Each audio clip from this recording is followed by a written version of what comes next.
Ano kayang pakiramdam maging isang ibon? Yung malaya, wala nang iniintindi at kayang lumipad kahit saan.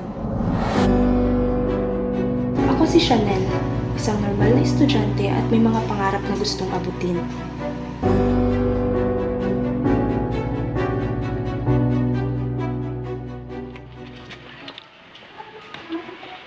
My God, Chanel, late ka na naman. Always ginapariman kita na magbago ka na, tapos yung time management talaga, baguhin mo yung ugali mo. Halika nga dito. Oh, card mo yan. Bagsak na naman. Hindi ko na alam kung paano ko haharapin to. Ano kayang sasabihin ni Mama? Lagi na lang ba magiging disappointment? Hindi naman kasi talaga ito yung gusto ko. Tunay na gusto ko ang pagpinta. Doon ko natagpuan ang sarili ko. Doon ko naramdaman na buhay ako. Ngunit, alam ko hindi nila ako naiintindihan at parang wala silang tiwala sa akin na may kinabukasan sa pagpinta. Ngunit, gusto kong patunayan sa kanila at sa sarili ko na kaya ko.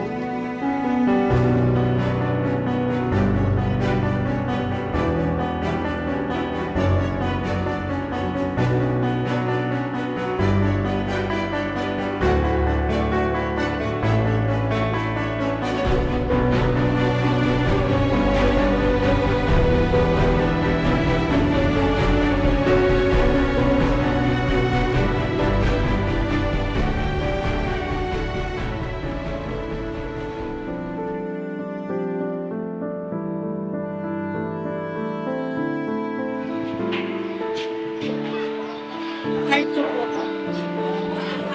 Bagsak ka?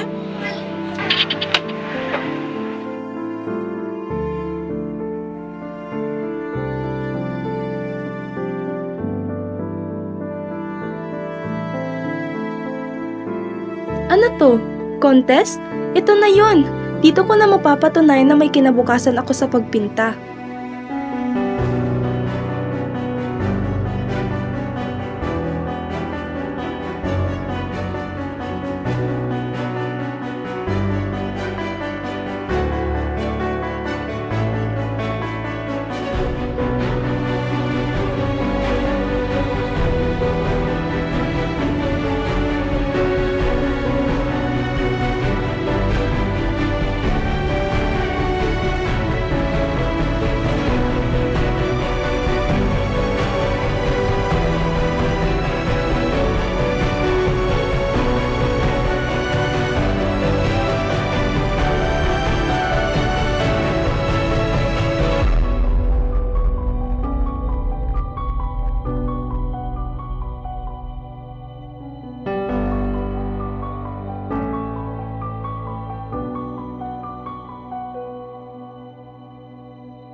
Siguro, ito na yung pakiramdam na maging isang ibon. Malaya, walang hadlang, at nagagawa ko na ang gusto ko. Yung pakiramdam na hindi ko na kailangan magtago o mag-alinlangan dahil alam ko na sa wakas, nagsisimula akong sumunod sa puso ko. Ito pa lang ang unang hakbang, pero sa bawat tapak ko, parang lumalapit na ako sa pangarap ko. At sa bawat araw, masigurado akong kaya ko.